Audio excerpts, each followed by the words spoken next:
Thanks for joining us, everyone. I'm Gatesy, that's Duke. We're Forged from Iron, and we are very fortunate to be joined by Mr. Ben Glander. How are you, sir? I'm very well, thank you. Thank you for inviting me on. I'm looking forward to it. No, it's our absolute pleasure, my friend. Absolute pleasure. So, for the benefit of those watching that could be looking at you and thinking, "Who on earth's this character?" Who are you, Ben? Tell us a little bit about yourself. So I started a YouTube channel, Ben Glander West Ham fan channel, in the first lockdown, the week before we played Watford, the pivotal game that essentially kept us up. And it was only supposed to be like a little thing. I do it for fun, really. And people started getting traction of it. People just started, saying good comments and giving me good feedback. And I sort of just carried on with it, to be fair. And now I'm like just over 3,150 subscribers. And it's doing well. It's doing well. Main thing is you're enjoying it still. Yeah, of course. Obviously, because we're in the times we're in, it's obviously past time, but it's something I'm passionate about. West Ham. I've had another YouTube channel. I had FIFA channel. I had about 19,000 subscribers, and I stopped that because I hate FIFA. I used to love FIFA back in the day when I was younger. I used to love it. Now I hate it. So I literally sacked it off, and I was earning like decent money from that, like £800 or £900 a month, and I hated it. Honestly, it was like a chore. So I stopped it just so I could concentrate on doing this West Ham fan channel. All good. And for the benefit of those that want to know, you can see the banner at the bottom. You've got Ben's YouTube channel and his Twitter. I can thoroughly recommend this. I've been following Ben for a little while now. He's a very articulate young man, very thoughtful, and he talks a lot of sense. So if you aren't already, I can thoroughly recommend it to you. So get yourself over there, hit the subscribe button, and all the rest of it. Did I do well there, Ben? Mate, you didn't have to do that, but I appreciate it. No, absolutely my pleasure, my friend. Absolutely my pleasure.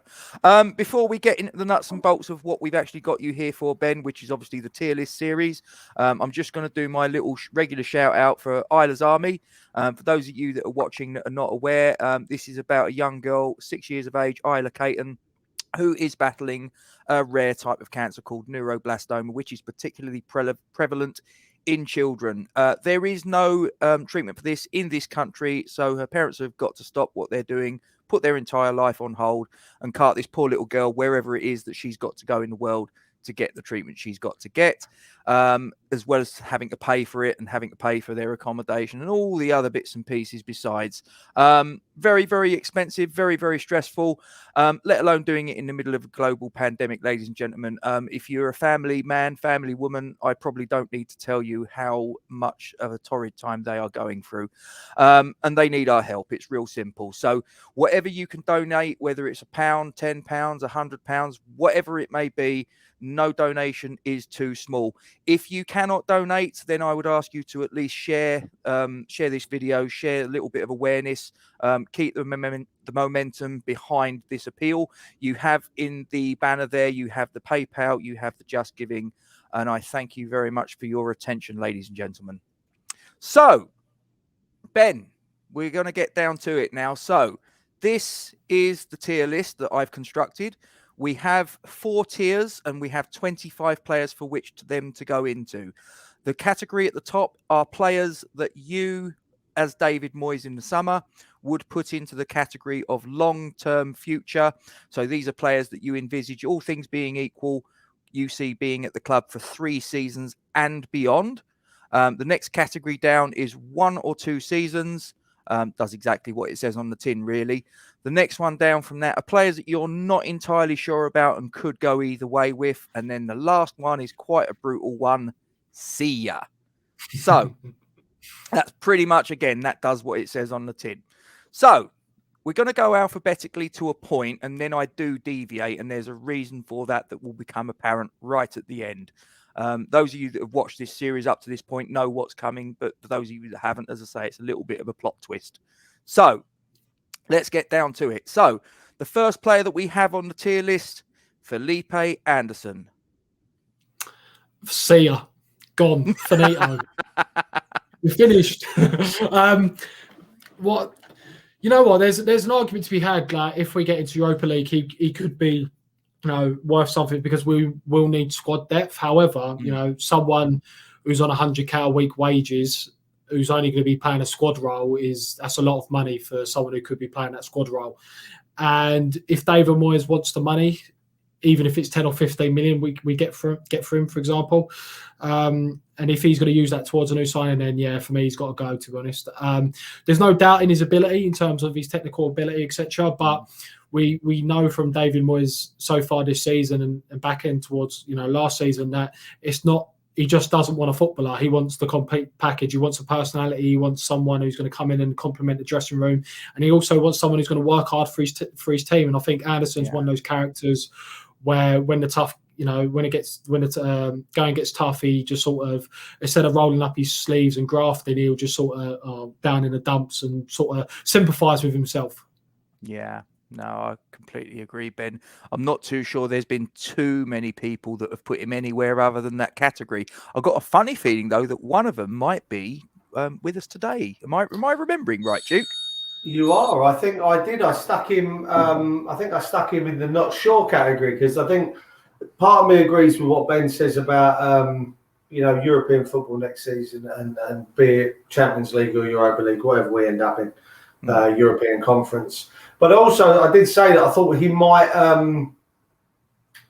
be one of those characters that's willing to come back and put in the effort to work and change. Just not everything about him, but the general demeanour, like Ben mentioned there, his head goes down, and all the rest of it. It's hard because I'd like to think that he could do that. He's got that in him to come back and make a difference if he wanted to. I think that's the key with it, is he's going to need to want to. It's pointless him coming back and just being there. Like Ben said there, 100 grand a week is a lot of money for someone who's just going to be a squad player that gives us a little bit of depth that, if one of the players is absolutely shattered after playing, over in Russia on a Thursday night that we've got a kick-off on Sunday at 12 o'clock. Well, that's all right. Anderson can jump in and do that job. We don't need someone like that. We need someone who wants to be there to be able to perform the job. So I did put him in not sure, more for the fact that if he could come back and Moyes could get a tune out of him, like you say, technically, you can't doubt his talent. But it's what goes on up in the old brain box that's causing him a problem, I think. Yeah, no, I don't think there's too much to be said about it, gents. I think, Felipe Anderson, for most people, he's going to be going in the bin. So simple as that. Right. Next on the tier list, we got Michail Antonio. For me, he's floating between 1 or 2 seasons and long-term future. Obviously, the thing is, we've got to take into account he is 30 years of age. So how long does he actually have left in the tank? And obviously, he's someone that does get reoccurring hamstring injuries. And as he gets older, those injuries are going to happen more often. And the recovery period is going to be even longer. So for me, I'm probably going to stick him in 1 or 2 seasons. And the reason why is obviously this summer we kind of do have to sign a striker in terms of not someone as a backup, but someone who's going to compete and even push Antonio to the bench. I'm going Antonio 1 or 2 seasons. Antonio 1 or 2 seasons. I think that's quite sensible, to be fair, Ben. I mean, given that he's the wrong side of 30, he's got the obvious injury concerns about him, I think that's an entirely fair assessment. And of course, the thing is, if you're David Moyes in the summer, you're making a judgment call on how you see it over the next season or two.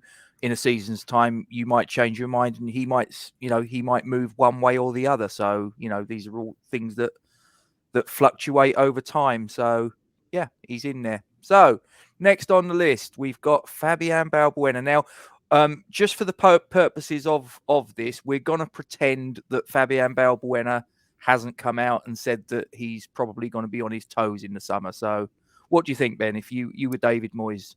I'd have him as 1 or 2 seasons because we'd need backup for the Europa League. And he's shown, during this season that he can come in and do a job. So for me, sort of spoke about Anderson, that we need players that maybe can come in and do a job at certain stages of the season because of fatigue or suspensions or just obviously fixture congestion, I would go 1 or 2 seasons with Fabian Balboa. He's in there. So there we go. Just to show the ladies and gentlemen watching this, there he is in the category 1 or 2 seasons. So we move on. Next one on the list, Saeed Benrahma. Long-term future. Obviously, he's 25 years of age. You know, the games he has played so far, he's shown promise. Obviously, there's a little bit of lack of consistency in regarding to his decision making. But what we've seen so far from him, that, you know, especially since Lingard has signed, we've seen games like Aston Villa, even the goal for the penalty against Leeds United, a nice combination play between Benrahma and Lingard, and they look like they are, you know, developing a good understanding of each other. And obviously, you know, he hasn't scored yet, but he has got like a number of assists, like 4 or 5. So I think he's right up there in terms of competing with Cresswell with, you know, most amount of assists in the team. I still think there's a long way to go for him. I don't think we've seen his best yet, but I think there's been promising signs, and I think he's long-term future. He's in there, no problem. Next on the list, Jarrod Bowen. Again, I'm going to go long-term future again. Again, he's, you know, someone who's like 23, 24 years of age. Whilst he has got, you know, assists and goals to his name this season, he has been a little bit underwhelming this season, because I thought he'd kick on from the beginning, from the end of last season. I really thought he'd be challenging for Hammer of the Year, and he hasn't really got to that level. And I think a lot of it is due to, again, which is the reoccurring theme throughout our attacking midfielders, is the decision making in the final third. And with Jarrod Bowen, I think sometimes, you know, I don't know if it's like, you know, he tries too hard or he overcomplicates it, because there's periods where he will get into a very good position where he could shoot or pass, and he'll kind of hesitate, and in the end he'll do neither. Yeah. And the attack will kind of fizzle out. But I definitely see him here for the next 3 years at least. Yeah. Do you think that's a confidence thing though? In much the same way, I think we see with Benrahma there. Is it a confidence thing? You know, we saw Bowen last season, you know, cut inside on that left peg and put a couple in the bottom corner, you know, against Wolves, etc. Is it because he's made a couple of mistakes when we've been on the breaks? I mean, we saw it earlier this year with the, you know, Sue Fowle, when he broke forward, he was like, "Oh, what do I do next?" Do you think because of a couple of mistakes that, you know, Bowen has made in the final third that have been wrong, do you think that plays on his mind a little bit, and he kind of now he struggles to work out what's, you know, I've seen him shoot when he should have passed. I've seen him try and pass when it probably would have been easier for him to score. So do you reckon that's a mental thing? I do think it's a little bit of a confidence, but I think 90% of it, or 80% of it at least, is like they're just trying to prove, because both players, they're trying to prove to themselves that they can cut it at this level, because both players, side Benrahma and Bowen, they were players that both scored lots of goals in the Championship. And you always will get that, where can they make it in the Premier League? So obviously when they get in those situations where, you know, they could shoot or pass, they'll try and go for the shot, especially if their numbers are probably not as high. We've seen with Benrahma, you know, anywhere 5 yards outside the box, he's trying to whip it in the top corner, because he wants to firstly get his first goal for West Ham, and probably, you know, he'll lose a stone in weight if he did, just from sheer relief, but also probably just trying to prove to himself that he can score goals in the Premier League, because he's done it in the Championship. And both players are probably thinking, you know, I don't want to be in that conversation where, I only cut it in the Championship and I wasn't quite good enough for the Premier League. So I think it's a bit of both, like, you know, confidence, but also, you know, also like mind games. They're playing mind games with himself rather than just let it come naturally. Kind of with Lingard, you know, the goals he scored, they come naturally. Do you know what I mean? Yeah. He hasn't really tried that hard. You know, he hasn't overthinked it. It's just kind of, right, run onto the ball, left peg shot against Tottenham, across the goalkeeper, goal. And I think sometimes our players like Benrahma, Bowen, especially the boys that come from the Championship, tend to overcomplicate or overthink certain things at certain points. Trying too hard. So, okay, on we go. Next one on the list. Oh, I think I know where this fella could well be going. Vladimir Sue Fowle. Yeah, he's going long-term future. Obviously, he's 28 years of age, so that would take him into his like early 30s, like 30, 31. But what we've seen so far, from Sue Fowle and Souček, they look like they're guys that are naturally fit guys. They look physically fit. So I feel like he's one of those players that, we've seen the kind of mentality he's had on the pitch, and I'd imagine he'll probably have a similar mentality off it, like keeping himself in shape. And you've only got to look at his arms. Like, I've seen him in some kits thinking, mate, his biceps are massive. Like, this guy's like quite a physical specimen. So yeah, I would say long-term future for Sue Fowle. I think he's got to be in the conversation for Hammer of the Year this year, isn't he? Yeah, I think Souček will nick it though, but he will. Yeah. He'd certainly be in the conversation. I agree. I was asked who did I think was Hammer of the Year, and to be fair, I don't think you can look too much further than Thomas Souček. But Sue Fowle, I'd say if he's not runner-up, he's going to be damn close. Yeah. So, moving swiftly along, we have Aaron Cresswell. How old is Aaron Cresswell? Was he? He's 29? 30, moving on 31, I Oh, right, okay. So Cresswell, I could see him. No, he's 31. Do excuse me there, Ben. He's 31. So he's 31. So I would say 1 or 2 seasons. Again, that would take him into his he's 32, 33. We'll need to replace him. But, maybe whilst he does get older, he will shift maybe permanently into being a left-sided centre-back rather than just being a kind of left-back. Because with those kind of wide areas now, being a left-back, right-back, you need to be athletic. You need to be fast. And obviously, as he gets older, sort of, he'll probably might transition into more of a centre-back in a back three. But obviously, it's important that we keep these characters around. We lost Snodgrass and we brought in Lingard. And whilst we do lose them, it's important that we do try and keep as many characters in and around the squad. And if he could still do a job in a year or 2 time, and he's had a fantastic season, so there's no questions from me to say that he couldn't perform like he is this season, next season. So yeah, I'd say 1 or 2 seasons for Cresswell.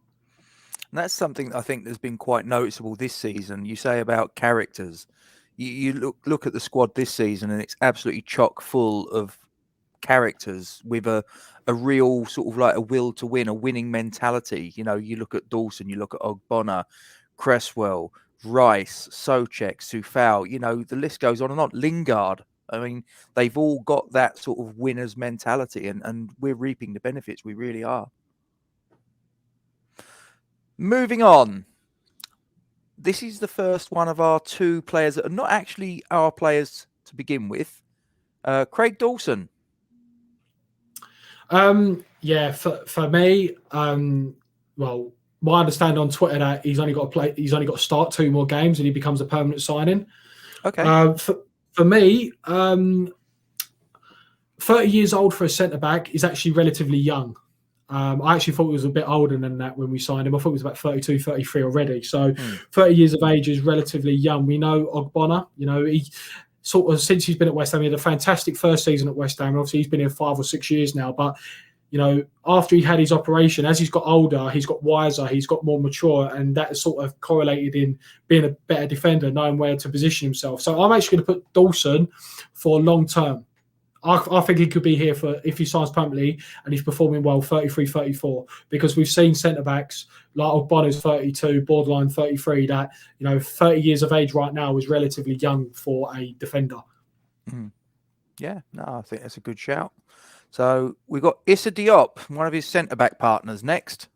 So, I spoke a little bit about maturity and, a lot of centre-backs these days that get their big moves and whatnot. Virgil Van Dijk, he got his big move at 27, and I do correlate a lot of it that there's very few defenders in the world who are world-class at 23 years of age. Maybe the only one right now, off the top of my head, is Ruben Diaz. Obviously, you've got like Matthias de Ligt, who plays for Juventus. There's a couple out there, but the majority of them are anomalies. And a lot of these centre-backs normally get their big move and their big break as they sort of mature through age and experience and whatnot. So for me, Diop, 23 years of age, he's playing a lot more now because of Ogbonner's absence. I think long-term future. He's in. He seems to be one of these players that, for me, I think a lot of people, he's quite a polarizing character. Some people put him in the long-term future. Some people might even put him in the senior category. I think that's probably because, obviously, Diop has probably got some resale value because of his age. Obviously, we paid 18, 19 million for him. So when it comes to evaluating our squad, for example, if we can't shift Anderson or Lanzini or Yamalenko in the summer because no one wants them due to a combination of their transfer fee and wages, you could possibly look at, right, okay, realistically, who could we sell who maybe isn't first choice if everyone is fit? And he's probably one of the first you would probably look to. Diop, because of his age, and because he has been playing recently, we probably would get 15 to 18 million. You know, it wasn't too long ago that Tottenham were looking at him, Manchester United were looking at him. So obviously there's potential, but you know, the biggest obstacle for Diop as he sort of grows throughout his career is his sort of lack of concentration, and we saw it against Leeds in the first 2 minutes of the second half. You know, Bamford drops deep. He just spins around, and Diop doesn't bat an eyelid. Like he doesn't it's like he doesn't realise he was there, and they almost scored from it. Yeah. I'm going to ask you the same question, Ben, as I've asked a couple of the others when we get to Diop. I had a little look yesterday. I was going through. There really isn't much else to do during lockdown, but I was going through all the news reports every couple of hours that were coming up, and the Hammers news website came up, and they likened. They actually commented that the answer to David Moyes' kind of situation of only having, you know, Declan Rice and Thomas Souček there with Noble, you know, kind of the legs are going, if not gone. That the answer to that kind of conundrum, if one of those got injured, was Diop stepping into or retraining as a deep line, you know, midfielder, CDM, however you want to put it.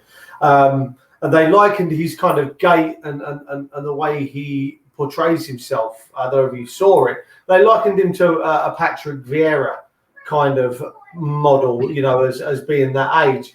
And I kind of, the more I read through it and the more I thought about it, when you watched a few of his lung-busting runs from centre-back against Leeds, I kind of looked back and had a look at a couple of games he's played previously. And you know what? He can break forward. I mean, he's got a bloody good shot on him. We saw the goal he scored against Wimbledon, MK Dons, I think it was. Wasn't it in the FA Cup or in the League Cup? Yeah. Off the edge, you know, just outside the edge of the box and let rip with a good finish. And it got me thinking that, you know what, Moyes has had a bit of success with Arnautovic and Antonio. And to a degree, Declan Rice, because if I remember rightly, Moyes' first stint, did he not take Declan Rice from centre-back initially and drop him into that CDM role? I might be wrong, but I think he dropped him into that CDM role and pushed him a little bit further forward because he saw more of that control in him. But like I say, it just got me thinking that, you know what, that could be at 23. It's still young enough to be malleable into a slightly different, more advanced position. You're right in what you said about his concentration, and it did make me cringe a little bit, especially when he was up against Rafinha at one point as well, and I was like, oh, dear God, please no. But I think, what do you think? Do you think he's got the ability to be able to, move forward? It's a question I get a lot on my channel. A lot of people have asked, like, in the comment section, what I think of it. And when you actually analyse Diop and his characteristics, he is someone that could probably do it. As you mentioned, obviously, he has shown that he's got the ability to be a good ball carrier. You know, he done it a little bit against Leeds United away. He done it at Tottenham away when he went on that run and he should have scored. So he has got the ability, to carry with the ball. And he's also, he is someone who's like 6'2", 6'3". He's a physical specimen as well. He could play in centre midfield. And, we've seen with Rice and Souček, they're both physical guys themselves. They're not five. You see a lot of midfielders these days that play for bigger clubs, 5'8", technically very, very good. But when it comes into the tackle, they're not so good. And the one that comes to my mind is Harry Winks. He's very nice on the ball, but when it comes to doing the dirty side of the game, he's not the greatest at it. And, he's not the greatest CDM because the fact that he's like 5'8", 5'9", and it's not the greatest for a CDM. So, he's certainly got the characteristics in that. you know, as you said, he's 20 ages on his side, and we could possibly utilise, and maybe it's something that we could probably look at in pre-season and just chucking him in there and seeing what he does as a backup CDM. Yeah, I agree. I think he could do a job as a backup for either of Rice or Souček. Yeah, I think David Moyes has shown, though, hasn't he, that he's not scared of taking a player from their perceived default position and trying them somewhere else. I mean, you look at what he did, obviously, with Arnautovic, what he's done with Antonio, even Cresswell. Mm-hmm. So, you know, it can work. So, yeah, I think he's a good shout. You know, Diop as a centre, defensive midfield, why not? So, Lucas Fabianski's next, Ben. 1 or 2 seasons. Obviously, he's just signed a new contract. Yes. And I would imagine that will probably be his last. But the thing is, you know, I'm not mixed on it. Like I'm kind of mixed. Like, I'm happy he signed because obviously he has done a good job for West Ham since he signed, and for 7 million for what we've got for 3 or 4 seasons, you could probably say that's a bargain considering other goalkeeper transfer fees and what kind of mistakes they've had, like Kepa example. However, like if there's an opportunity in the summer, if David Moyes, for example, gets 70 million and he wants to spend 40 million on a striker, and suddenly Dean Henderson's available for 25 million, right? Just because we've signed that 1-year deal with Fabianski, you know, I don't want West Ham to lose out on another opportunity just because Fabianski signed. And I think, you know, West Ham had a fantastic opportunity to sign a possible number 1 in the summer in Martinez. He went to Aston Villa. And whilst he did make 2 mistakes against West Ham for Lingard's goals, a lot of Aston Villa fans will tell you that whilst they felt that they didn't need him at the time, that he was an absolute bargain. He's probably been one of their best players this season. So whilst it is good, you know, he's staying for another season. But if the opportunity arises that we could sign a Nick Pope or, you know, a Sam Johnston or someone or a Dean Henderson in the summer, I don't want West Ham to be like, oh, well, Fabianski signed a new 1-year deal, so we're going to lose out on this opportunity. I want West Ham to pursue it. But, yeah, I think 1 or 2 seasons, 1 being probably the max, really.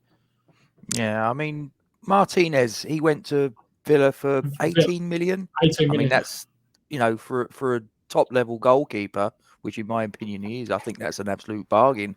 And he's not that old. Is he 28?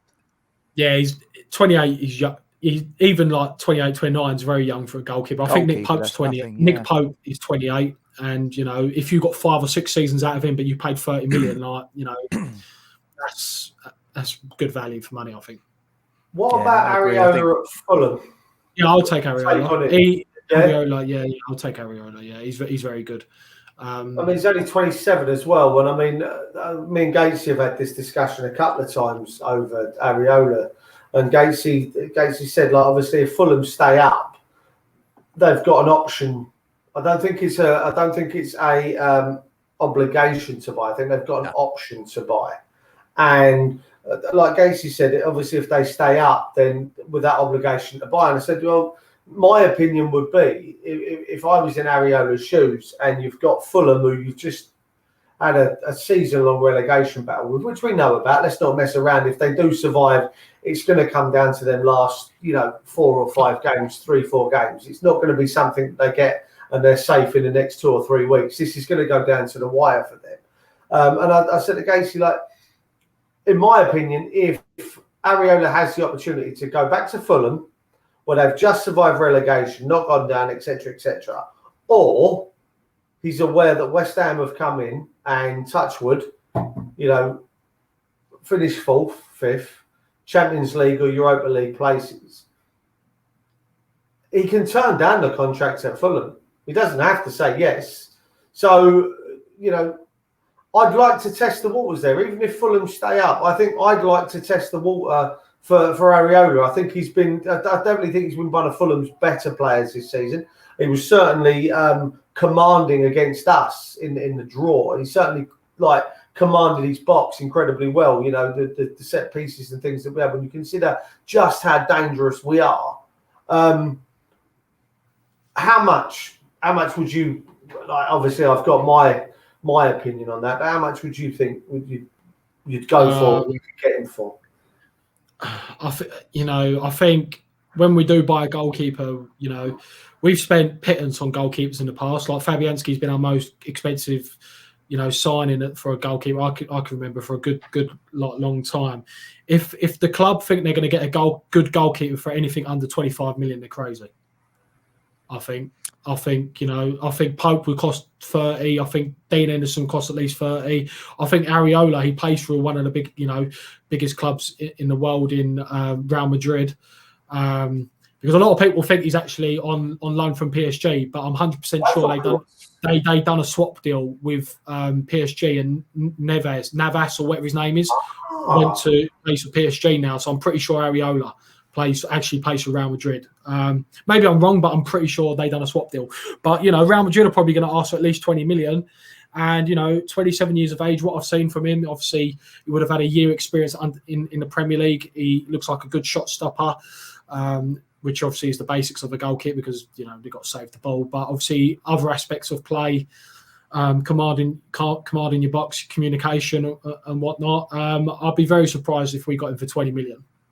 But I would probably, you know, if we've got everyone else, like your striker, maybe a backup midfielder, we've had to sell Lanzini or Anderson along the way and whatnot, and we need to sign a goalkeeper like he's come up, then, you know, if we could get him for 20 million, I would probably pay the 20 million.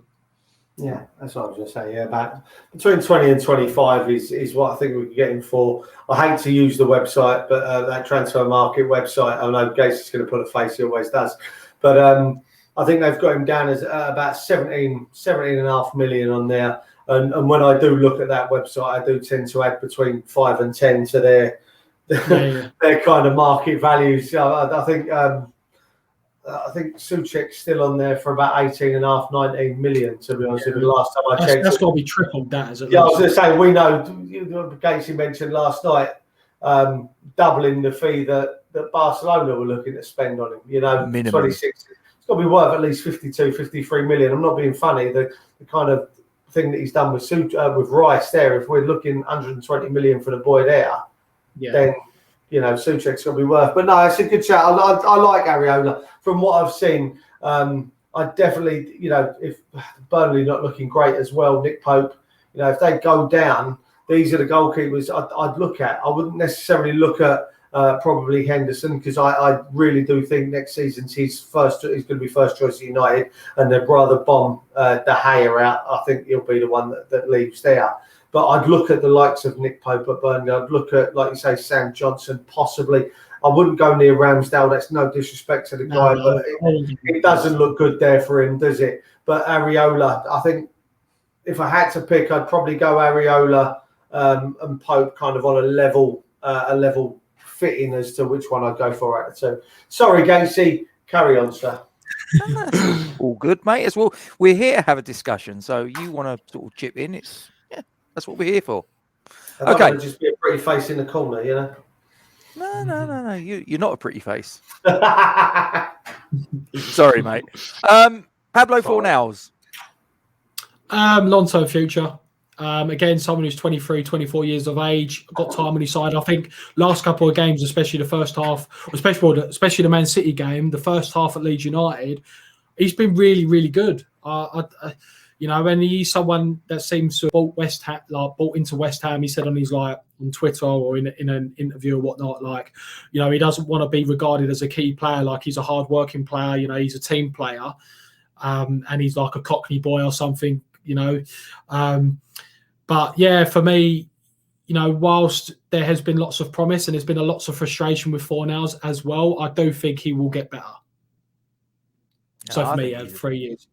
I think he's top player, to be fair. I really do. And I can't understand a lot of the stick that he's getting. You know, he's at the end of the day, I think we all know he's probably his default positions as a number 10 rather than a left mid. But at the end of the day, that's where the manager's putting him, and he's doing the job to the best of his ability. What more can you ask for? So moving on, we've got Ryan Fredericks. I'm not sure about this one. I'm not sure. I wouldn't sell him, but I'm not sure.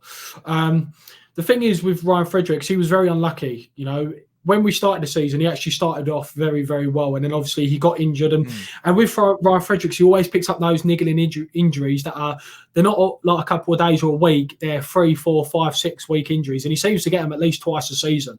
However, when he has played this season, I feel like he's improved his final play distribution and his end product in the final third. And obviously, Moyes has deployed him as even a backup right winger when he done a double up on Grealish at Aston Villa. So I do think this guy has qualities. Obviously, he's one of the fastest in this squad, so he gives us that kind of aspect. But obviously, we signed Sue Fowle, and unfortunately for him, because of his injury and how good Sue Fowle has been, he's sort of been knocked to the door. But because of, if we get into Europe, right, and we play with a back five, Ryan Fredericks would be very good for a right wing back and rotate with Sue Fowle and whatnot. So, I'm gonna say not sure. He's floating between 1 or 2 seasons on not sure. Because obviously he's on 50 grand a week. Obviously, if someone comes in for him, we got him on a free transfer. Someone comes in for 7 or 8 million. The club may consider their options. But yeah, for me, not sure really on Ryan Fredericks. Yep, no, he's in there, mate. No problem. Next one's Ben Johnson. Long-term future. A lot of the games he has played, he's played relatively well. I didn't think he had the greatest game against Manchester City.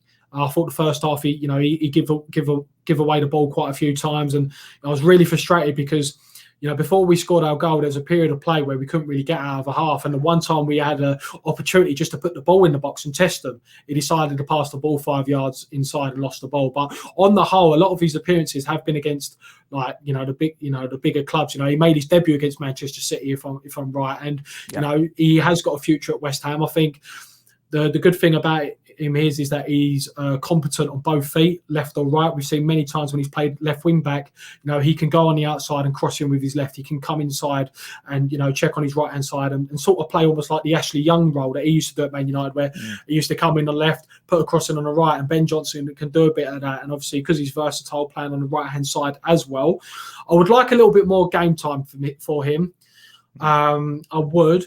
But at the moment, he only really plays when he's in the back five, when we do play a back five. So, for example, I expect him to play on Sunday when we play Man United, because I think Moyes will go back to the back five because of how well we defended, especially when we lost Ogbonner in the FA Cup, and how well Ben Johnson performed on that left-hand side when he come on at half-time. So he's only really getting game time to sort of see out games or when we're playing a five at the back against a tougher opponent. But for me, I definitely see a long-term future for Ben Johnson.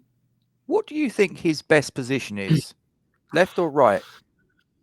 Well, I'd imagine if he's right-footed, he'd be a right back. Like if I'm right-footed, well, I am right-footed. It's not if I'm right-footed. I am right-footed. I would prefer to play right back than left back. But obviously, maybe because he's competent on both feet, like he might enjoy, being on the left-hand side, coming inside, because we saw against Leeds United, when he did come on, he made a run inside, and obviously if you're on your stronger foot, you might feel like, oh, well, I'm going to whack it and try and have a shot here. Where if he's on his right-hand side, he's doing that, you're probably more inclined to maybe pass the ball with your left foot rather than shooting from 25 yards with your left foot. So, I don't know. If I got asked a question, where would I play? I'd rather play on the right-hand side if I'm right-footed. Yeah, I just seem to remember, I'm sure it was Gonzo, I might be wrong, but I think it was Gonzo, where he seems in his opinion that he prefers him on the left. Me, I'm the same as you. I think if he's right-footed, he should be at right full-back. But, to be fair, when he's played at left-back, he's done a decent job most of the time. He's had the odd blip at getting Man City being a case in point. But as you said, the Man United game in the Cup, he played at left wing back, didn't he? I think a lot of these games that he has actually, played as well have been like the bigger teams. So, obviously he did play Brighton where he scored. But on the whole, I feel like a lot of his West Ham games, if you look at his appearances, like starts, he probably has played a lot of the bigger clubs. I think he looks more comfortable on the left, in my opinion. I know what you're saying about being. I'm right-footed as well, Ben. I spent a lot of my time. I actually played left centre half when I played a few years ago. But I played left centre half, and I was actually really comfortable. Like you say, I actually moved out on the left wing a couple of times, and I think it is. I was uncomfortable on the right hand side, because what's expected of you as a right-footed player on the right hand side is to beat your man wide and to ping across him. Whereas I think for me, and I was more comfortable on that left hand side, was it gave me the option to cut in. Like you say, it gave me the option to, especially if you're a defender, left back, left centre half, be a hero. Go stick one top bins if you get the opportunity, And there was a couple of times that I did exactly that, and there's no greater feeling especially when the other team don't expect that to happen. And I think when we saw that when Johnson was he scored his goal against Brighton, it was such a composed finish from a young lad that was definitely under pressure in that box. What was he, 12 yards out, give or take, and the ball's come back to him there, and he picked his spot. And I think if the position was the other way, like you said, and he's on his left foot on the right hand side of the pitch, that's over the bar somewhere. That's gone. But he had the composure to be relaxed and not just swing his standing foot at it. So I actually like Johnson out on the left personally. That's my go with on him. Fair enough. Moving along, we've got Manuel Lanzini. Now I'm going to put him in not sure. Done that. I'm going to put him on not sure. Fair enough. Because there's parts of me that want to say that he's kind of finished at West Ham and he hasn't really recovered. And to be fair, when he scored against Tottenham, I expected him to sort of kick on. I thought, this is what he needs to sort of have that belief that he can sort of get back to his old self. However, when he has started games against Southampton away, against some teams at home where he's played, he hasn't really done that well. I think he played a really good game the last time he started against, who was it, Sheffield United, when we played. United, yeah. Didn't play a striker. I thought he played pretty well there. But the reason why I've put him in not sure is because, the one thing that we will get from Lanzini is hard work if he's not going to provide, anything on the ball. And with Anderson, whilst Anderson's probably a better technical player, you're not going to get that hard work and that grit. So that is why I've sort of tended with Lanzini. But I would not be surprised if he's gone in the summer. Yeah, I think I'd be quite surprised if he started next season as a West Ham player myself. But we shall see. We shall see. Jesse Lingard's next. 28 years of age. Gonzo obviously has alluded to on a couple of his videos that the amount of games that he's played for a 28-year-old is relatively low. Like he's about 120 appearances less than most 28-year-olds probably are at in their career. And for me, we have to sign him in the summer, even if it costs 20 million. And for me, long-term future, if you're paying 20 million. I don't see that for a player that's, in my opinion, he's going to be in his peak. Could we get a player of comparable quality of 28 years of age, England international, for 20 million quid? I think we'd be struggling. Yeah, I said to Gonzo, obviously, if it wasn't for his contract situation, we'd be a £40 million player. Player the way he's performing. So West Ham, whilst 20 million does sound a lot of money for someone who's going into a year of his contract, like year left of his contract. Now we just got to think about we're getting a 20 million pound player for probably at least half of his actual value if he was on a 3 or 4 year contract. So yeah, I think long term future, and we've got to sign him in the summer. All day long.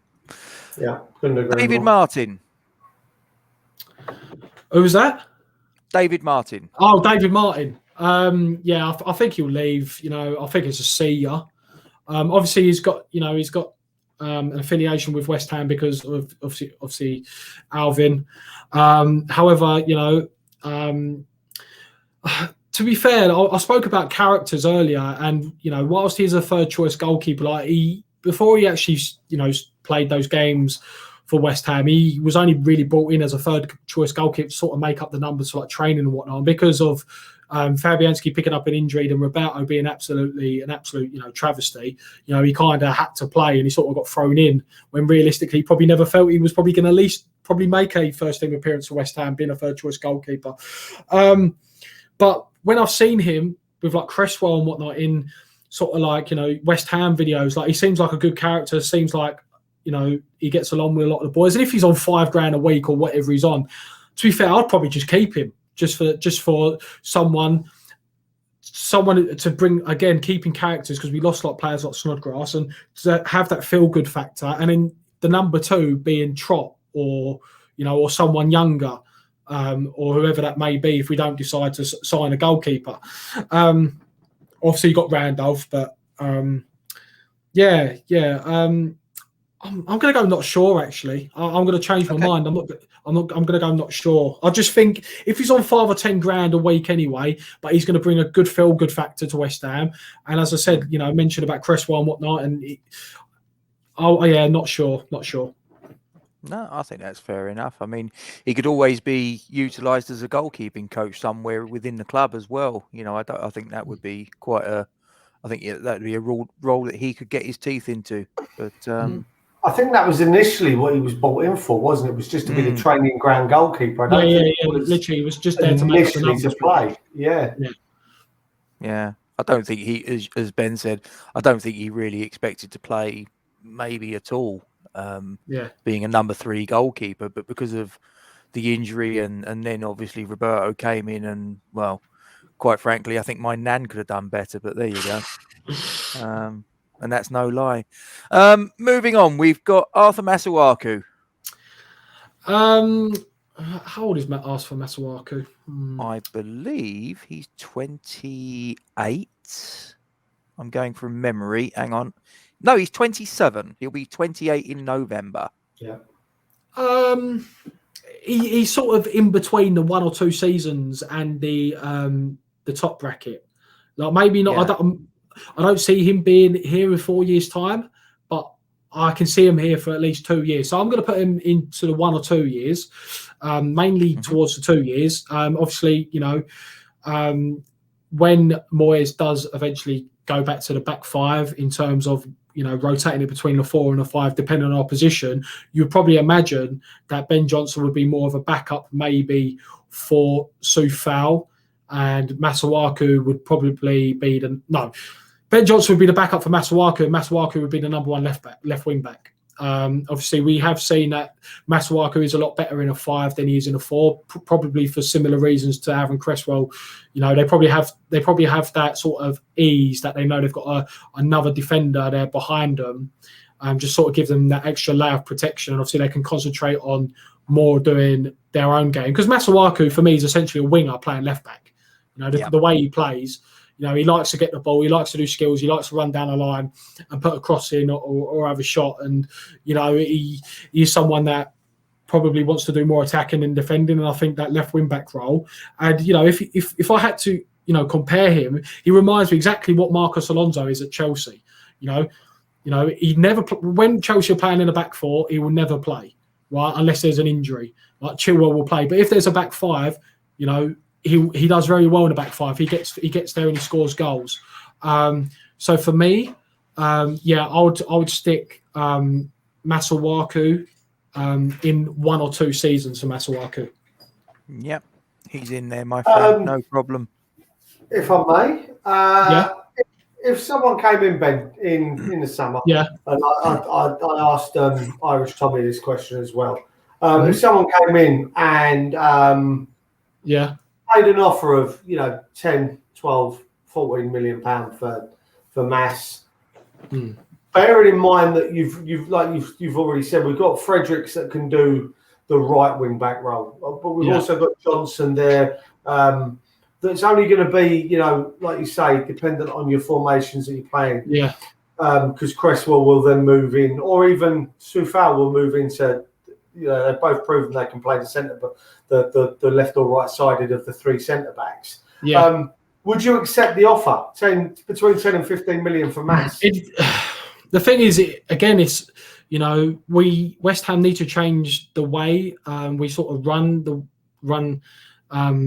the way we just buy and sell players in general. Like I didn't mind West Ham selling Haller at all, but I just think they've done it the wrong way round. You know, I'd rather have West Ham be like, right, Ajax, I'm presuming that offer is going to be on the table in a week's time, right? We're happy to accept that, but with this money, let's see if we can get a replacement, right? And that's how I would do it with Masawaku. Like, if someone offered 12 or 13 million pounds, I'd be like to that club, right, we're happy with this offer, but before we accept it, let's see if we can go find a replacement, try and get that done, and then be like, there you go, now you can have Masawaku. And that's obviously been the thing with West Ham over the years.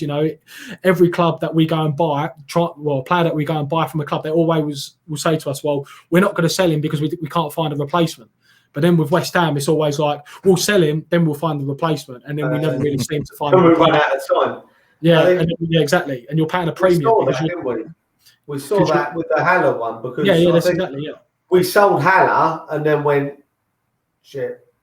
And then I think we went after, was it Huang He-Chan? We did go after him. Yeah. And we went after another guy in Germany. And we were told on both occasions that we could sign them both as long as the replacement was bought in before they allowed us to sign him. And obviously they then couldn't find their replacement, which meant we were up, shit creek without a paddle, because he's gone. Mm-hmm. El Nesri didn't want to come. So then choices 2 and 3 were there.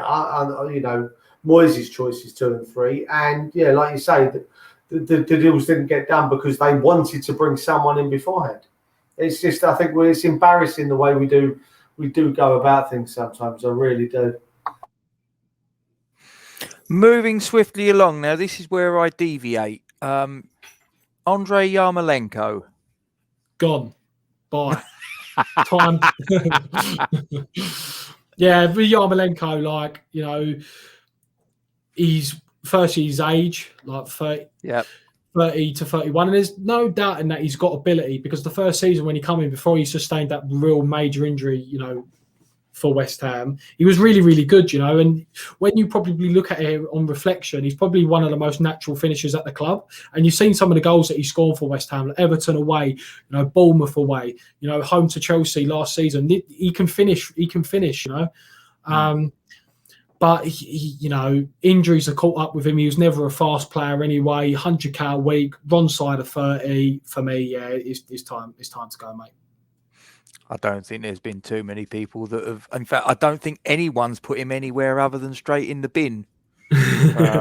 In fact, I know when Jake did it, I knew before we even hit record where he was going to put him. He was just stick him straight in there, Gatesy. So there you go. Moving on, the potato salad king, the midfield goal scoring machine, Thomas Souček. Yeah, it's pretty obvious where he's going, to be honest, isn't it? 25 years of age, have to keep him at all costs. There was rumours apparently we're looking at giving him a new contract, which would be fully deserved. So yeah, three plus years, long-term future. And, for me, I would value him just as much as Declan Rice, to be honest. And the reason why is because even if, fans of other teams and pundits in general, this is what really gets. I'm going to go off a little bit of a tangent here, lads. And the thing is, that really gets on my gears. You'll see pundits or whatnot be like, he's not worth 100 million, right? Or he's not worth 120 million. And whilst they're probably not worth 100 million pound players, because 100 million pound players probably buy you Sancho, Haaland, and whatnot. But they're worth 100 million to us, because if we sold Declan Rice tomorrow to PSG for 150 million pounds. Would we be able to sign someone as good as Declan Rice that is willing to join West Ham? We could replace Declan Rice if we was a top Champions League team with 150 million. You could be like, well, we could probably buy someone. But because we're a team that's sort of, mid-table, trying to get that next step into Europe and sort of consolidate ourselves as a European team, you've got to be realistic in terms of, even with 150, 200 million, we wouldn't be able to replace him, even with that kind of money, and find a player that is willing to join West Ham. And that's the same with Souček. Would we be able to sign someone who's got the ability to do both jobs, be proficient in defending, but scoring goals at the other end, doing all the stuff in between, right? And even if Bayern Munich paid 100 million for him, would we be able to sign someone for 100 million that would be willing to play for West Ham, either it's in Europa League or mid-table, for that amount of money. I don't think we would. So they're irreplaceable. Even if we got 150 million pound bids from tomorrow. So yeah, long-term future, give them a new contract. There we go. I mean, just quickly on that one. I mean, I completely agree with what you've just said there. I normally word it slightly differently, but the philosophy of it is exactly the same. It's not what the player's worth as a general monetary value. It's what he's worth to the club. Yeah. You've got to think league position-wise. Let's just take this season, for instance, with Declan Rice and Thomas Souček in that position. You've seen what happens when one of them's not there. We saw it. How worried we were after the Fulham game when he got the red. We were all on bricks because we know what he brings to the squad, and that could be the FA Cup run and all the monetary value that comes from that. That comes with finishing higher in the league. He's probably worth to us as a points figure, probably 10 to 15 points a season, Souček, with his contributions defensively and attacking. That's a huge amount of money in a Premier League finish, in your placings.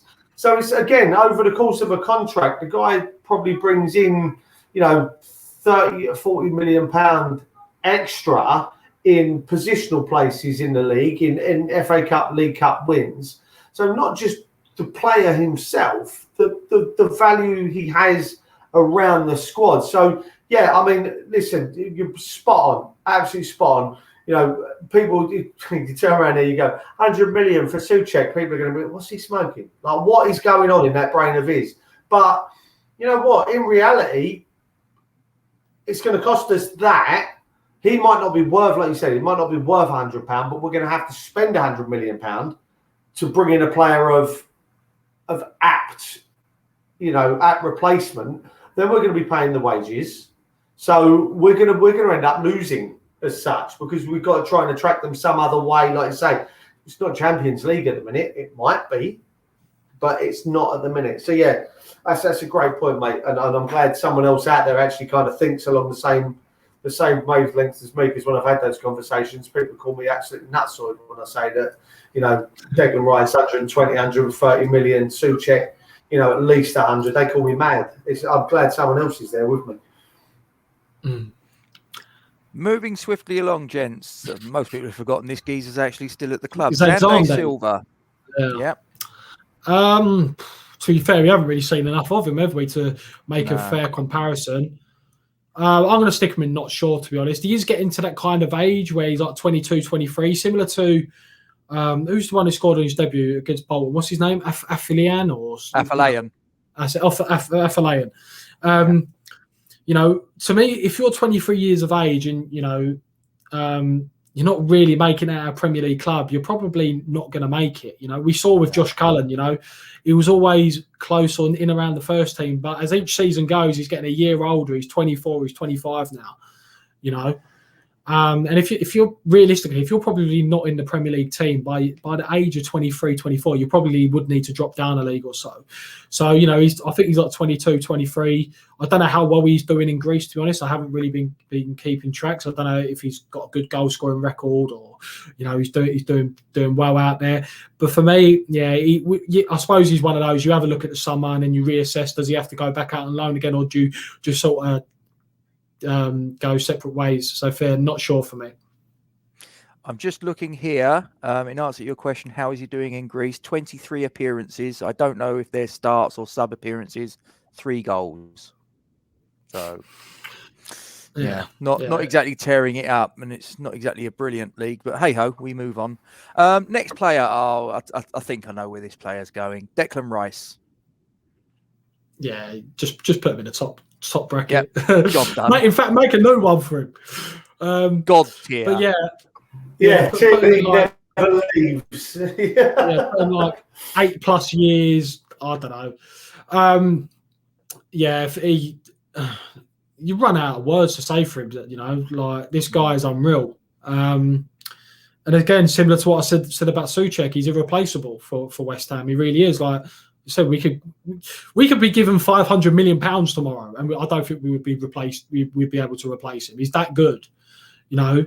And people would maybe listen to this of other fans and think, yeah, this guy is absolutely bananas. Like, they can't replace Declan Rice. They got 500 million. But there's a lot more to it than, oh, you just buy a player. And firstly, the player's got to be willing to come to us. If we got 500 million, doesn't mean Joshua Kimmich is going to want to join West Ham from Bayern Munich, you know. Nope. So yeah, for me, yeah, Declan Rice. Obviously, I'd imagine he'll be captain after the end of next season. So yeah, 3+ years, hopefully more than that. But yeah, fingers crossed. Casey knows where I'm about to go with this, Casey, don't you? I do. You know what I'm about to bring up. I had a bit of a rant to Gatesy after the Leeds game the other night. You did. And then again, when we recorded Tommy's one of these. And I did mention, I just want the comparisons now of any of these. And I'm going to say second rate, because I class them as second rate when it comes to Declan Rice. These second rate English defensive midfielders. You know, the likes, you mentioned him earlier, Harry Winks, Eric Dyer, to name two, Calvin Phillips, Longstaff, McTominay. Yeah. I mean, listen, I like Isaac Hayden, and I did mention to Gatesy a couple of weeks ago that if we had the opportunity to bring Isaac Hayden and Jonjo Shelvey in at the end of the season as part of a backup to Souček and Rice, they'd be the first two I'd go for. But they're not even fit, and I used this phrase last night, and I'm very conscious that I don't want to do this on every single video. They're not even fit enough to lace Declan Rice's boots. Yeah. They're really not. I'm sick and tired of seeing the comparisons. And again, in the Leeds game the other night, you see the fans coming on, and I called one of them delusional. I did. I was on my personal Twitter page, not the forged one. I called him delusional because he turned around and told me that Declan Rice was inferior to Carl. I was like, mate, behave yourself. Like, what do you want? What do you want? Like, Declan Rice for me, and I even said it to Gatesy, I think he's the first name on an England team sheet, even just ahead of Harry Kane. I think they're very close, but for me, Declan Rice, bosh in. And I don't even think there needs to be a second conversation around it. I'm sick and tired of hearing people compare him with inferior ones. I agree. I think he's a guaranteed starter for England in the summer. I think obviously Southgate spoke about, you know, the leadership qualities that he's got for such a young age, and someone mentioned on a Twitter, like, their prediction is they reckon that Declan Rice will break England caps. Wow. I don't like more than Beckham. That's their prediction. They reckon he could go all the way. And you know, obviously, like, he's 22 years of age, got what, 12 or so appearances, and the way he's going, you could easily say that he'd be in that starting 11 for the next 6, 7, 8, 9, possibly 10 years.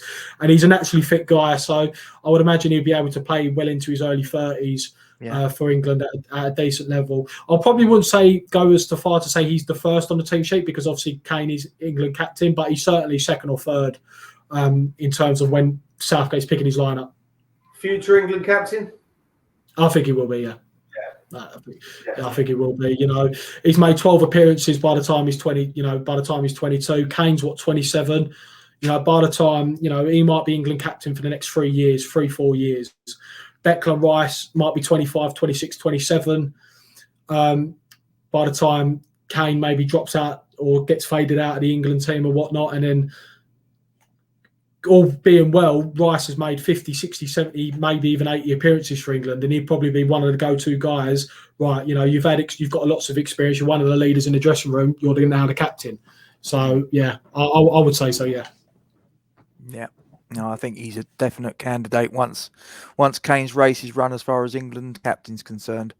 Next one on the list, Winston Reid. I think he'll be gone in the summer. I think he'll be gone, so it's a see from me. You know what? He's been a really, really good defender for West Ham. He really has. But he just has, you know, getting injuries with your back is probably one of the worst injuries because, you know, more so than hamstrings and whatnot, because it's the thing that connects everything together is your back. Now, if you've got bad back, you've got bad hips, or you've got bad hamstrings and whatnot, or bad shoulders, or, you know, and it's similar to Diafra. He had that. He had a bad back. He was always getting hamstring injuries and stuff like that. It's like, it's all connected. And, you know, he's a really, really good defender he was for West Ham, Winston Reid. It's a shame with his injuries, because if he was fit, I still, if he never had those injuries, I think he would be in West Ham's first team still today. And obviously he had that talk. He signed a big contract because obviously Arsenal were looking at him. And then there wasn't long after that, he started getting those niggling injuries with his back and whatnot, and hamstring injuries after, you know, all that talk. And he signed a big contract, 5 or 6 years. So that shows you the confidence that the club had in him. And obviously because of the injuries, hasn't really worked out in the sense of playing more games for West Ham. But the games he has played for West Ham, he has been pivotal, you know. Was it his first season was in the Premier League? He wasn't great at all. And I think a lot of the time he was played as a right back.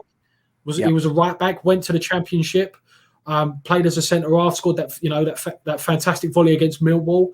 And then obviously sort of, you know, just sort of grew in his stride as a centre back in the Premier League, you know. And it's just a shame with his injuries, really. Yeah, do you think we'd use him as a make weight for, you know, a possible bid for Tony? Obviously, we've let him go on loan down to Brentford. He seems like he's playing out of his skin down there at the middle, up there, down there in the Championship.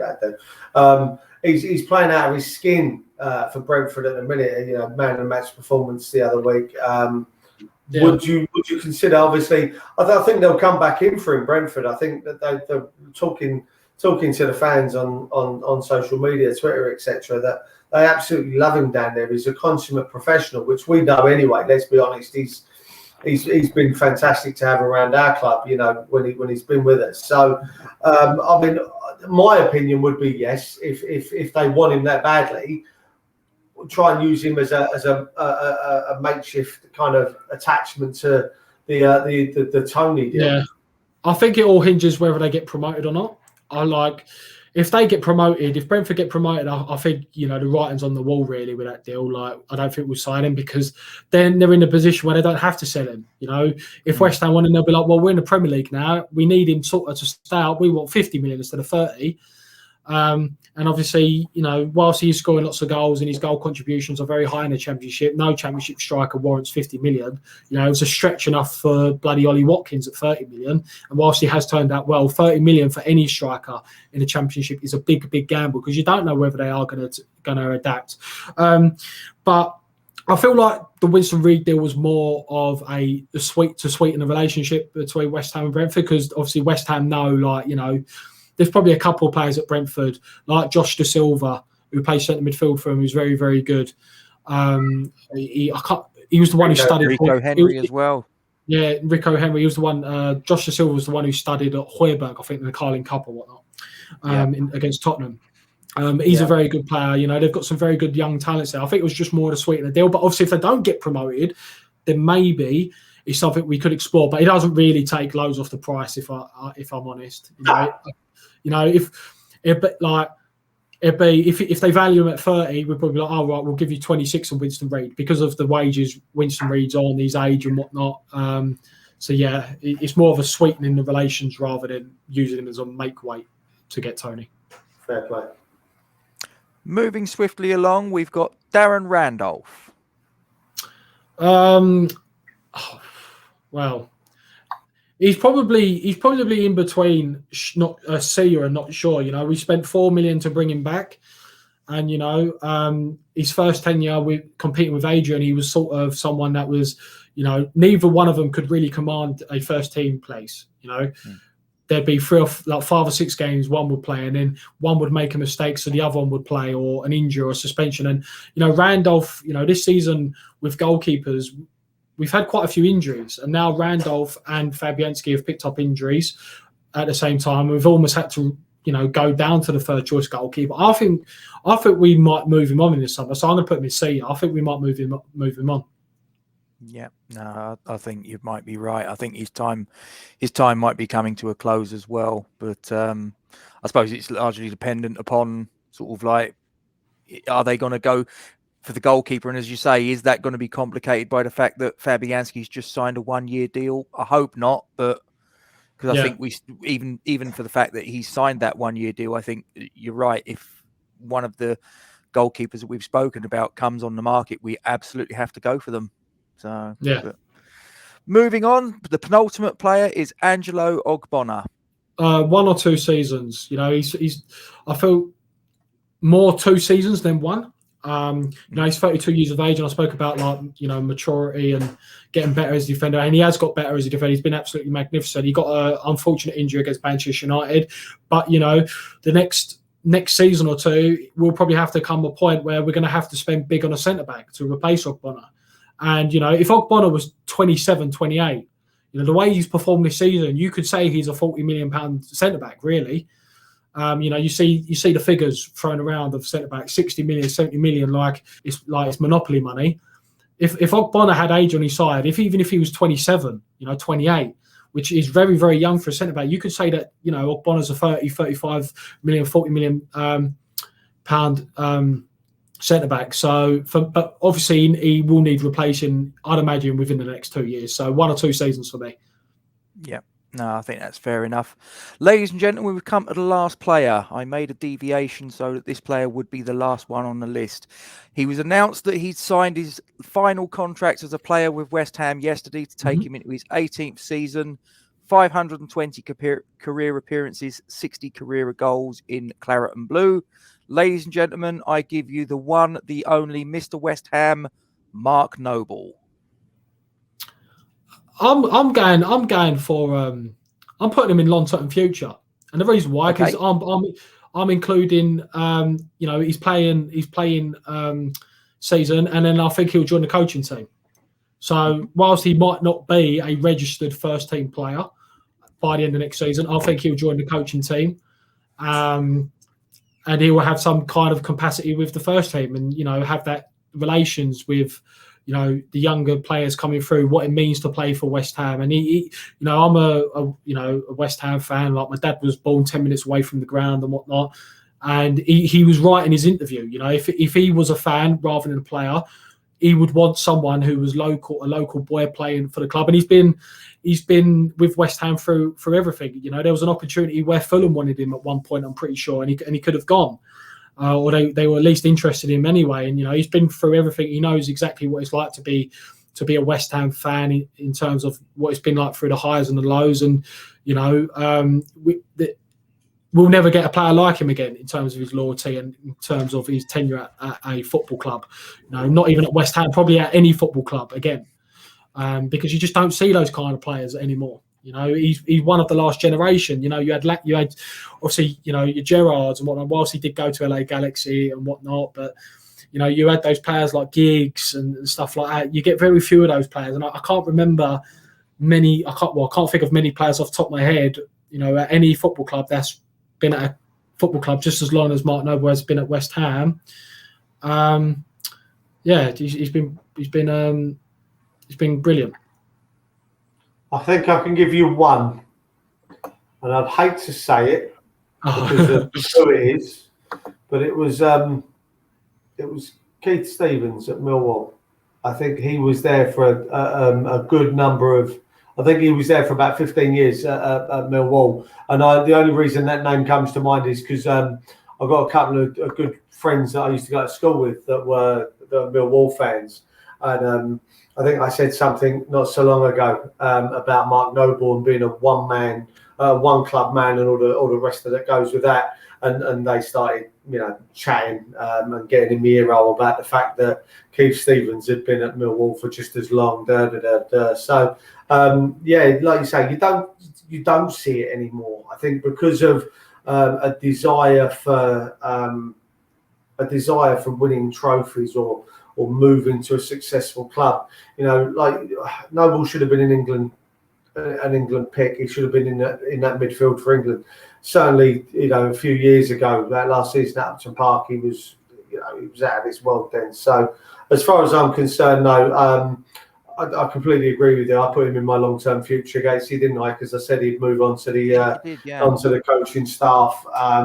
And I can't think of anyone better to do so. To be honest with you, I think the guy, he's total West Ham, everything, total West Ham. I think he embodies basically, all the fans, on that pitch. He's a West Ham. He is what we want to be. Exactly. So he's the embodiment of the supporters in the stands. So, Ben, we've come to the end. So I'm just going to rattle through this for everyone at home watching this. So in the long-term futures, 3+ seasons, we've got Benrahma, Bowen, Sue Fowle, Dawson, Diop, Fornals, Johnson, Lingard, Soucek, Rice, and Noble. 1 or 2 seasons, we've got Antonio, Balbuena, Cresswell, Fabianski, Masawaku, and Ogbonner. The not sure section, we've got Fredericks, Lanzini, Martin, and Silva. And waving goodbye, we've got Anderson, Yamalenko, Reed, and Randolph. Mr. Glander, thank you very much for your time. No worries. It's been very enjoyable. Thank you for inviting me on.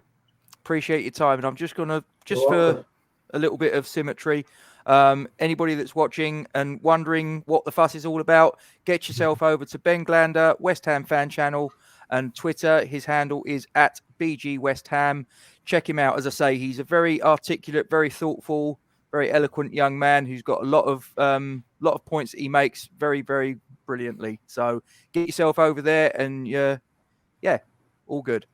And the last little thing to say, my usual thing, guys, Isla's Army, just giving them a shout out. Isla Caton, 6 years of age, suffering with pneumoblastoma. She can't get this treatment on the NHS, so her parents are having to stop everything, cart her all over the world. Very, very expensive, very, very stressful in the middle of a global pandemic. Absolute nightmare. Whatever you guys can donate, whether it's £1, £10, £100, whatever it is you can bring to the table, all donations will be gratefully accepted. You've got the PayPal, you've got the Just Giving there. Please, guys, give generously. And if you can't give generously, because times are tough, I understand that. But please share this far and wide and hopefully keep the momentum behind this appeal for this young lady. Thank you for your attention. Okay, guys, I am going to wrap it up now. Ben, absolute pleasure having you, sir. Thank you, guys. Duke, I'll see you again in a little bit. If I have to. Yeah, well, what can you do? This is all your fault anyway. This wouldn't have happened if you hadn't have had your bright idea. So, as usual, guys, leave your comments in the section below. What you agree with, disagree with, reasons why, whatever you want to bring to the table. You've got the comment section below to do it. Like the video, share the video, subscribe to the channel, hit the bell icon, and you'll be notified of any new content as and when it is uploaded by Duke or myself. And you can follow us at Twitter @ForgeTalk, Facebook Forge from Iron. I'm Gatesy, that's Duke. The one in the middle is Ben Glander. Thank you for joining us, ladies and gentlemen. Only one thing left to say. On to Old Trafford, 3 points, Champions League qualification. Here we come. Come on, you Irons. Come on, you Irons.